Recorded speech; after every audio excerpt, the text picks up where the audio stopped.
Magic sports అసలు ఎందుకు start చేయాలనిపించింది sir? మేము ఫస్ట్ గ్రామాలలో క్రీడా మైదానాలు అభివృద్ధి చేసిన తర్వాతనే మాకు మోడల్గానే తెలంగాణ గవర్నమెంట్ ఏదైతే గవర్నమెంట్ ఉండేనో గతంలో వాళ్ళు క్రీడా మైదానాలు ఏర్పాటు చేయడం జరిగింది. మేము చేసిన తర్వాతనే. ఇదంతా స్టార్ట్అప్ చేయాలంటే చాలా ఖర్చుతో కూడుకున్న పని సార్.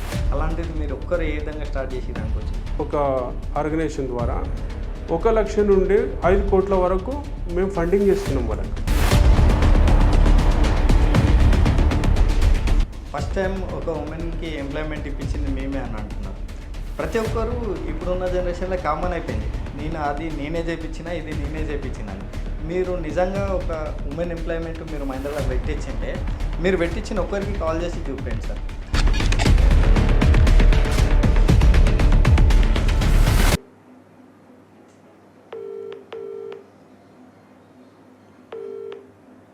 స్పోర్ట్స్ ద్వారా నీకు మహేంద్ర కంపెనీలో ఎంప్లాయ్మెంట్ వచ్చిందా రాలేదమ్మా? అవును సార్, నేను మ్యాజిక్ స్పోర్ట్స్ ద్వారానే నేను ఉపాధి పొందినాను సార్ ఇక్కడ మహేంద్రలో. ఒకసారి మీరు మాట్లాడడం వాళ్ళతోనే మీరు అడగండి ఒకసారి.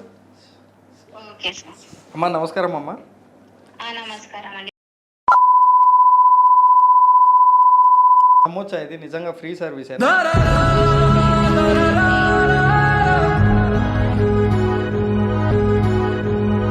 కంపెనీలు టైఅప్ అవడం కాదు, ప్రీతం సర్వీసెస్ పేరు చెప్పి 40 కంపెనీల కాంట్రాక్ట్లు తీసుకున్నారు.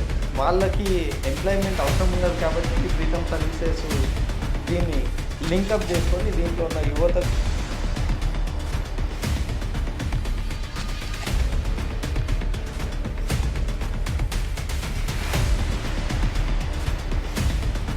చేస్తా అంటే ఎవరు ఏ రీతిగా కూడా మనం సైన్ చేయరు. మనం ఎప్పుడైతే రెవెన్యూ జనరేషన్ చేసుకునే లేని స్థితిలో ఉన్నప్పుడు వాళ్ళందరూ కూడా వెళ్ళిపోయినారు. నా పక్కనున్న వాళ్ళందరూ కూడా వెళ్ళిపోయినారు.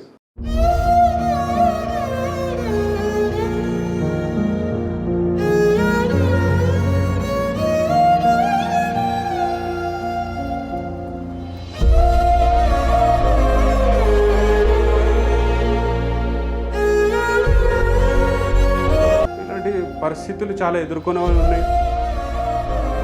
కొన్ని సందర్భాలు దుఃఖపడిన క్షణాలు కూడా ఉన్నాయి.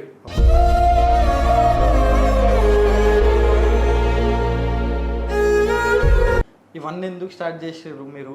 ఇవన్నీ క్లోజ్ చేసేయండి లేదంటే మంచిగా ఉండదు అని. 12,000 గ్రామాలలో పనిచేస్తున్నాం మనం. వాళ్ళకు అంటే నేను ఏం చేస్తున్నానో కూడా వాళ్ళకి ఐడియా లేదు. కొడుకు ఏదో ఇబ్బంది పడుతున్నాడు, అలాంటి ఆలోచన వాళ్ళకు ఉండేది. మన తెలంగాణలో హైయెస్ట్ వాలంటీర్ ఆర్గనైజేషన్ అవార్డు మా ఆర్గనైజేషన్కి వచ్చింది. సెంట్రల్ గవర్నమెంట్లో 1,00,000 మంది పిల్లలను గ్రౌండ్ వైపు నడిపిస్తున్నందుకు స్పోర్ట్స్కి సంబంధించిన ఖేలో అవార్డు కూడా మా ఆర్గనైజేషన్కి లభించింది. ఇంకా గట్టిగా చెప్పాలంటే నేను పద్మశ్రీ అవార్డుకు ఎలిజిబిలిటీ సాధించి అనువాల కారణాల వల్ల అది ఆగిపోవడం జరిగింది. సమాజం నాకు చాలా గుర్తిస్తుంది.